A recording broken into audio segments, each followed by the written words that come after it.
وطن عزیز کی سب سے معروف اور مشہور تنظیم ملی اور قومی تنظیم جمعیت العلماء ہند کے ضلع کشن گنج کے اس عظیم الشان تاریخی اجلاس میں تشریف فرما حضرت مولانا محمود اسد مدنی صاحب دامت برکاتہم، ضلع کے ذمہ دار حضرت مولانا غیاث الدین صاحب، حضرت مولانا خالد انور صاحب، بہار جمعیت العلماء کے صدر جناب مولانا مفتی جاوید اقبال قاسمی صاحب، یہاں پر موجود سبھی ذمہ دار علماء کرام، حاضرین، عزیزوں، نوجوانوں، میڈیا کے نیک ساتھیوں، یہ وقت ہمارے لیے بڑا تاریخی ہے کہ ہم سرزمین کشن گنج میں ایک ایسے انقلابی اجلاس کو کامیاب کرنے میں کامیاب ہوئے ہیں جس کی نظیر کم ملتی ہے۔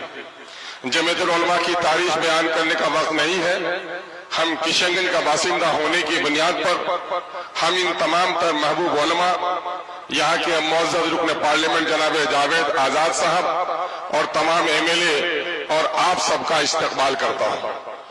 میں دو درد مندانہ بات کہہ کر آپ سے رخصت ہو جاؤں گا کہ یہ جلسہ جہاں جمعیت العلماء بہار کے ضلع کشن گنج اکائی کا جلسہ ہے، اجلاس ہے، وہیں پر یہانت رسول اور اوقاف کے مسئلے پر بھی آپ کو دعوت دی گئی ہے۔ یقیناً ہے کہ جمعیت العلماء ہند نے تحریک آزادی ہو، ملک و ملت کے مسائل ہو، شریعت پر حملہ ہو، فرقہ وارانہ فسادات ہو، مظلوموں کی داد رسی ہو، اس میں اس نے نمایاں نمایاں انجام دیا ہے۔ ہم اس کے لیے جمعیت کے تمام تر ذمہ داران کو مبارکباد دیتے ہیں۔ اس وقت ہر مومن جو اللہ پر، اللہ کے رسول پر یقین رکھتا ہے، ایمان رکھتا ہے، اس ایمان کی شان ہی یہ ہے کہ وہ اپنے جان، اپنے مال اور اپنی جان سے بھی زیادہ رسول اللہ کے ذات سے محبت کرتا ہے، اور رسول اللہ کی اہانت کرنے والوں سے لڑنے کے لیے اپنی گردن کٹا دینے میں بھی ہمارا شرابی اور جواری مسلمان بھی پیچھے نہیں رہ سکتا۔ یہ اللہ کا بڑا فضل و کرم ہے۔ کسی بھی مذہب کے پیشوا کو یہ سعادت حاصل نہیں ہے کہ اس کو اتنی محبت اس کے ماننے والے کرتے ہوں۔ ہم نبی مکرم صلی اللہ علیہ وسلم کی اہانت کرنے والوں کی مذمت کرتے ہیں، اور ایک بات ملت سے عرض کرنا چاہتے ہیں، شیر کی تصویر کو بچہ پھاڑ دیتا ہے، بلی کو دیکھ کر چیختے ہوئے ماں کے آغوش میں چلے جاتا ہے۔ یقیناً ہے وہ مردود ہے، وہ مغضوب ہے جو نبی کی شان کے خلاف بات کرتا ہے۔ لیکن مسلمانوں، آج ہمارا حال کیا ہے؟ ہم اپنی شادیوں میں رسول اللہ کی سنتوں کو توڑ رہے ہیں، معاملات میں ہمارے ہاں بہنوں کے ترکے سے ہم بہنوں کو محروم کر رہے ہیں۔ آج مسلمانوں کی 70% آبادی کا یہ علاقہ ہے، اور ہماری یہاں سیاسی اعتبار سے اتنے بے وزن ہم ہو کر رہ گئے ہیں کہ آج اس وقت RSS کے لوگ اس کو UT بنانے کی کوشش کر رہے ہیں۔ ہمیں اپنی سیاسی کھوئی ہوئی عظمت کو بھی تلاش کرنی پڑے گی۔ آج بندھن لون میں 70% آبادی ہماری ملوث ہو گئی ہے۔ ہماری شادی بیاہ میں مسلم اور غیر مسلم کے شادی بیاہ میں کوئی فرق نہیں نظر آتا ہے۔ محرمات اور غیرمات، اور آج مسلم کے شریف خاندانوں میں دلہن کو سجا کر تصویریں لی جا رہی ہیں، تو آخر ہم کس رسول کی عظمت کے لیے اٹھتے ہیں؟ یقین جانیے ان چیزوں نے ہمیں بڑا کمزور کیا ہے۔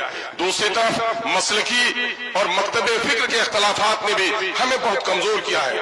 حکیم الامت نے پہلے کہہ دیا تھا، منفعت ایک ہے اس قوم کی، نقصہ بھی ایک ہی سب کا نبی، دین بھی، ایمان بھی ایک، حرم پاک بھی، اللہ بھی، قرآن بھی ایک۔ کیا ہوتا بڑی بات جو ہوتے مسلمان بھی ایک؟ کہیں فرقہ بندی اور کہیں ذاتیں ہیں، زمانے میں پنپنے کی کیا یہی باتیں ہیں؟ اشعار مجھے صحت کے ساتھ یاد نہیں ہے، لیکن میں آپ کو بتانا چاہتا ہوں کہ اس وقت ان فرقہ بندیوں نے بھی ہمیں کمزور کیا ہے۔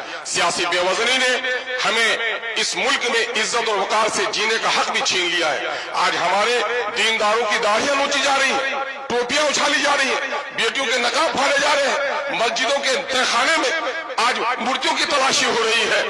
اس کی سب سے بڑی وجہ ہے کہ ہم اس ملک کے آزاد کرانے میں ہمارے صلحاء اور ہمارے بزرگوں نے جو قربانیاں دی ہیں، اس ملک کی آزادی میں ہم وہ نمایاں رول ادا نہیں کر پا رہے ہیں۔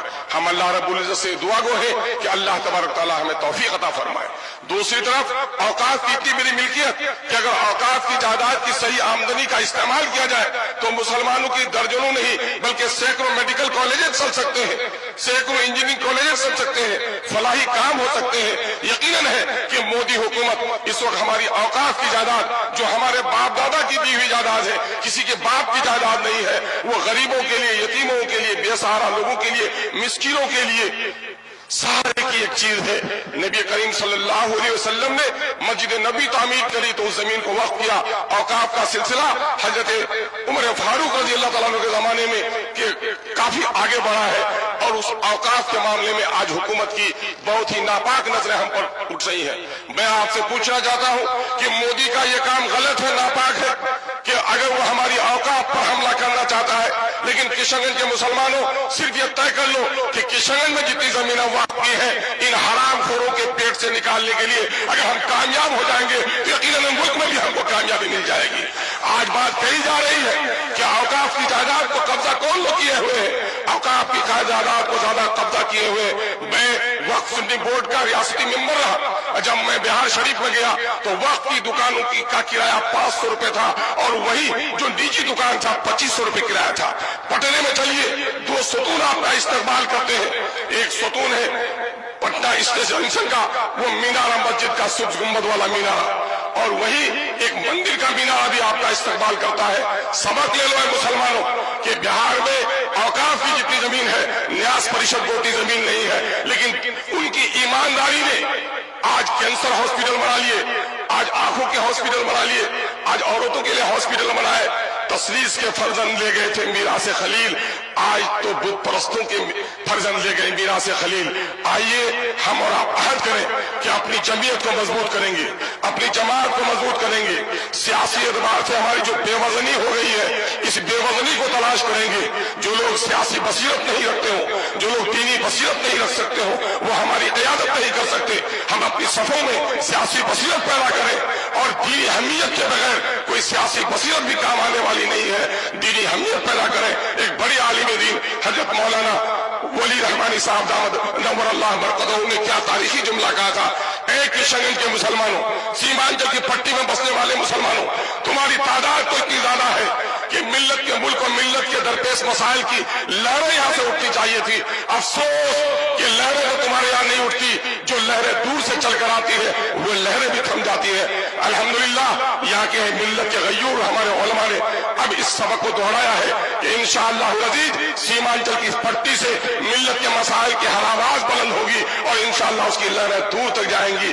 आइए हम अपने उलमा की आजमत और उनके नेक मशवरों पर अमल करने की का जज्बा अपने दरमियान में पैदा करें। अगर हमने अपने सफों में इत्तेहाद पैदा किया, मौलाना काजी मुजाहिदुल इस्लाम कासमी साहब नव्वर अल्लाह मरकदों के एक जुमले पर अपनी बात में खत्म करूंगा। उन्होंने यही मिल्ली काउंसिल के इजलास में सोनथा की सरजमीन में कहा था, ए मुसलमानों, तुम्हारी गर्दनें सिर्फ कलमे के नाम पर काटी जाती, तुम्हें नहीं पूछा जाता कि तू हनफी है कि तू साफई है, तू देवबंदी है कि तू बरेली है, तू सैयद है, मोगल है, पठान की अंसारी है। जब ये दुश्मन तुम्हें कलमे के नाम पर एक समझता है, तो क्या तुम अपने गर्दनों के नाम की हिफाजत के लिए भी एक नहीं हो सकते हो? आइए हम और आप मुत्तहिद होकर अपने कलमे और अपने दीन के पाबंद बन जाएं, और इस मुल्क में जो गैर मुस्लिम भाई हमारे हैं, यकीनन मैं कसमें खाकर कह सकता हूं, उलमा से जो तरबियत हासिल की है वो उसी आदम की औलाद है जिसकी औलाद हम हैं। वो हमें नहीं पहचानते, हम उन्हें खुदा की कसम पहचानते हैं कि वो हमारा भाई है। हम उनसे दुश्मनी नहीं करते, बल्कि उनको यकीन दिलाना चाहते हैं कि अंग्रेजों ने जब हिंदुओं के बच्चों को ईसाई बनाने का काम किया था, तो हमारे उलमा ने शहादत देकर अंग्रेजों को भगाकर तुम्हारे राम के अकीदे की हिफाजत की है। आओ, सुख भी शांति भी भक्तों के गीत में है, इस देश के वासियों की मुक्ति प्रीत में है। बहुत बहुत शुक्रिया। अस्सलाम वालेकुम व आखिर दावाना अल्हम्दुलिल्लाहि रब्बिल आलमीन।